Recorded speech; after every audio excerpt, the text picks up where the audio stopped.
Helicopter বিধ্বস্ত হয়ে ইরানের প্রেসিডেন্ট ইব্রাহিম রাইসি ও পররাষ্ট্রমন্ত্রী হোসেন আমির আবদুল্লাহিয়ান নিহত হয়েছেন। প্রতিকূল আবহাওয়ার কারণে দীর্ঘ ১৬ ঘণ্টা চেষ্টার পর দুর্ঘটনাস্থলে পৌঁছতে সক্ষম হন উদ্ধারকারী দলের সদস্যরা।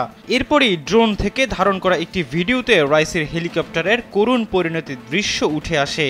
এরই মধ্যে এই ভিডিও সামাজিক যোগাযোগ মাধ্যম এক্সে শেয়ার করেছে ইরানের রাষ্ট্রীয় বার্তা সংস্থা ইরনা। ভিডিওতে দেখা যায় একটি পাহাড়ের উপর রাইসির হেলিকপ্টারটি পড়ে আছে। বিধ্বস্ত হয়ে সেটি পুরোপুরি পুড়ে ছাই হয়ে গেছে। শুধু দুর্ঘটনা কবলিত হেলিকপ্টারের পেছনের দিকটা অবশিষ্ট রয়েছে। রোববার দুর্ঘটনার প্রায় ১৬ ঘণ্টা পর ইব্রাহিম রাইসিকে বহনকারী হেলিকপ্টারের ধ্বংসাবশেষের সন্ধান মেলে। ওয়ালটন ফ্যানের অ্যারোডাইনামিক ব্লেড ঘরের কোনায় কোনায় ঠান্ডা বাতাস ছড়িয়ে হাওয়া বদলে দেয়। এরপর দেশটির বিভিন্ন বার্তা সংস্থার খবরে বলা হয়, প্রেসিডেন্ট রাইসি, পররাষ্ট্রমন্ত্রী হোসেন আমির আবদুল্লাহিয়ান ও পূর্ব আজারবাইজানের গভর্নর মালিক রহমাতি সহ অন্তত ৯ জন এই ঘটনায় নিহত হয়েছেন।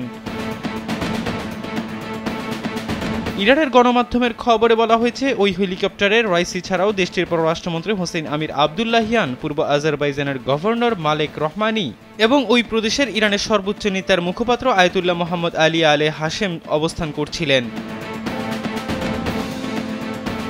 এর আগে গতকাল রোববার দেশটির পূর্ব আজারবাইজান প্রদেশের জোলফা এলাকার কাছে দুর্ঘটনার কবলে পড়ে হেলিকপ্টারটি।